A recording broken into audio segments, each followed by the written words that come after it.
क्या नाम जप करने से कुछ नहीं होता? क्या भगवान की कृपा हमारे कर्मों से छोटी है?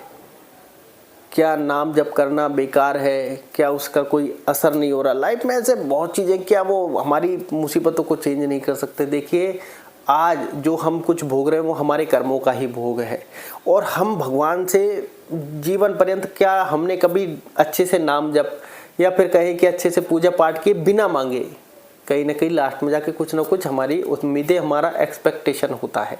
लेकिन जो हमारा प्रारब्ध है वो हमारे कर्मों के द्वारा पहले से ही डिसाइडेड है, और जो डिसाइडेड है वो कहें कि एक ऑटोमेटिक समय चक्र चल रहा है। ऑटोमेटिक समय चक्र चल रहा है। जब आपके जीवन में सुख आना है सुख आएगा, जब आपके जीवन में दुख है दुख आएगा। वो हमारे कर्मों के ही द्वारा हमारा भाग्य, हमारा प्रारब्ध बन जाता है, क्योंकि उसी के बाद हमारे शरीर का निर्माण हुआ है। हम उस परमपिता परमात्मा के ही अंश हैं, और जो हमने कर्म किए हैं वो हमें भोगने हैं। अब हर व्यक्ति अगर आपके साथ कोई दुष्कर्म, कोई आपके साथ कोई और भी गलत काम कर दे, तो क्या आप नहीं चाहते कि उसके कर्मों की सजा उसको मिले? तब तो हम चाहते हैं कि उसके कर्मों की सजा उसको मिले। जब बारी हमारी आती है तो हम कहते हैं कि हमें ये भोग क्यों? देखिए, जो आपका प्रारब्ध कर्म है, एक बार जब ये शरीर का निर्माण हो चुका है तो वो निश्चित हो चुका है, उसको बदलना इतना आसान नहीं है। नाम जब हो सकता है आपको आज महसूस नहीं हो रहा होगा, लेकिन कहीं ना कहीं वो आपका सहारा बन रहा होगा। उस अवस्था में आपका सहारा बन रहा होगा। आपको ऐसा लग रहा होगा कि यार भगवान का नाम जप करने से कुछ भी नहीं हो रहा। क्या पता आपने छोड़ा और उधर आपकी मुसीबतें वैसे बढ़ने लगी कि यार जब आपने उनका साथ छोड़ ही दिया है, अभी तक जो मुसीबतें चल रही थी कहीं ना कहीं आप उसमें सर्वाइव कर रहे थे, उनको झेल रहे थे, लेकिन आपने ड्रॉप आउट किया और पता चला मुसीबतें बढ़ने लगी। अब आपका मानसिक स्तर और भी ज़्यादा खराब होने लगा, क्योंकि समस्याएं मानसिक अवस्था पर ज़्यादा प्रहार करती हैं।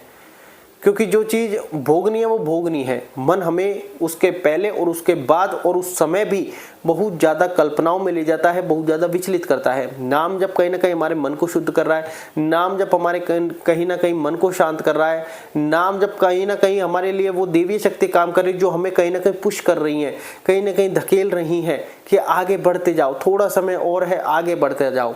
अगर प्रारब्ध कर्म उन्होंने खत्म कर दिया तो फिर हमें भोगना होगा ये प्रारब्ध कर्म, क्योंकि जो चीज़ें निश्चित हो चुकी हैं वो बदली अब नहीं जा सकती। उसमें सहारा लगाया जाता है।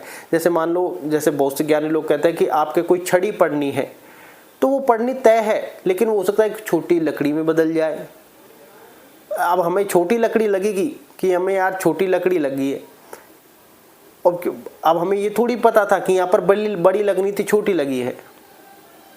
तो वो वाली चीज़, जैसे अब इसको एक कहानी में एक दिन पढ़ रहा था कि दो लड़के होते हैं, वो आपस में मित्र होते हैं। एक बहुत ज़्यादा गलत चीज़ों में होता है, चोरी चकारी है, बहुत सारी चीज़ें। एक दूसरा धार्मिक होता है, ठीक है।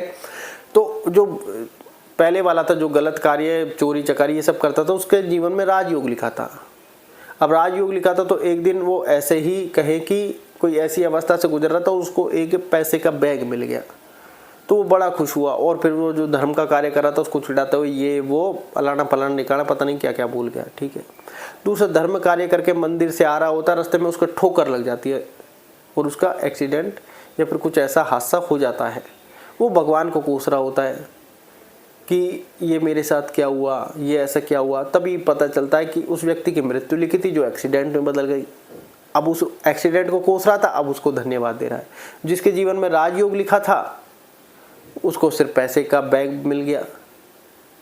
तो अब जाने अनजाने देखिए हमारी ये मानसिक अवस्था है। बिना मांगे हम भगवान की पूजा पाठ भी नहीं करते कि हमारी लाइफ में कुछ हो ही नहीं रहा है। देखिए, आप कहें कि हम सारी चीज़ें मांग रहे हैं जो हमारे लिए नश्वर है, इस शरीर के लिए आवश्यक है, पैसे सबको आवश्यक हैं, लेकिन अगर आज हर व्यक्ति को देखा जाए तो 80% व्यक्तियों के साथ हमारा स्वार्थ जुड़ा हुआ है। ये नहीं होगा तो हमारा क्या होगा? 80% लोगों के साथ, सबका एक ही उसमें तोलना ठीक नहीं, 80% लोगों के साथ स्वार्थ जुड़ा हुआ है। और फिर हम भगवान से मांग क्या रहे हैं? हम थोड़े से परेशान हैं तो हम तुरंत भगवान से मांगना चालू कर दें कि ये हमसे नहीं जल रही है। वो कहते हैं दुख में सुमिरन सब करे, सुख में न पूछे कोई, सुख में सुमिरन सब करे तो दुख का एको होए।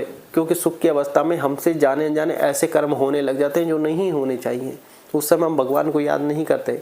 दुख की परिस्थिति में हम हमेशा भगवान को याद करते हैं, लेकिन जीवन का एक समय चक्र है। दिन है तो रात भी निश्चित आएगी, और रात है तो दिन भी निश्चित आएगा। बस आपको धैर्य धारण करना है, इसलिए धैर्य को सबसे ऊपर रखा गया है।